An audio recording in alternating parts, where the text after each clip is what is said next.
নমস্কার, আপনারা দেখছেন ওঙ্কার বাংলা। আপনাদের সঙ্গে রয়েছি আমি সৌমি। নজর রাখবো গুরুত্বপূর্ণ খবরের দিকে। দক্ষিণ চব্বিশ পরগনা জেলার গোসাবার পূর্ব রাধানগর শেখপাড়া এলাকায় গতকাল সন্ধ্যায় সুন্দরবন কোস্টাল থানার পুলিশ বাংলাদেশি সন্দেহে গ্রেফতার করে এক ব্যক্তিকে। ধৃত ওই ব্যক্তির নাম শেখ সিরাজুল, বয়স 39। জিজ্ঞাসাবাদের পর পুলিশ জানতে পারে ওই ব্যক্তির বাড়ি বাংলাদেশের খুলনায়।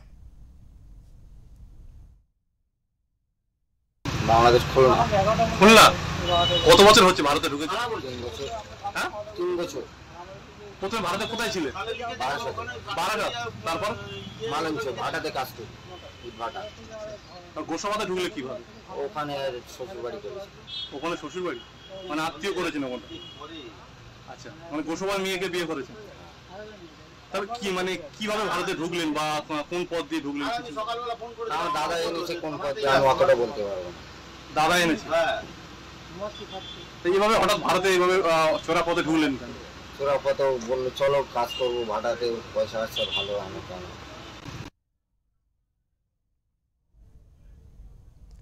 গত 3 থেকে 4 বছর আগে গোপনে ভারতে প্রবেশ করেন তিনি। ইতিমধ্যে তাকে আদালতে তুলে 4 দিনের পুলিশি হেফাজতের দাবি করেছে পুলিশ। 3 বছর। প্রথমে ভারতে কোথায় ছিলেন? বারাসাত।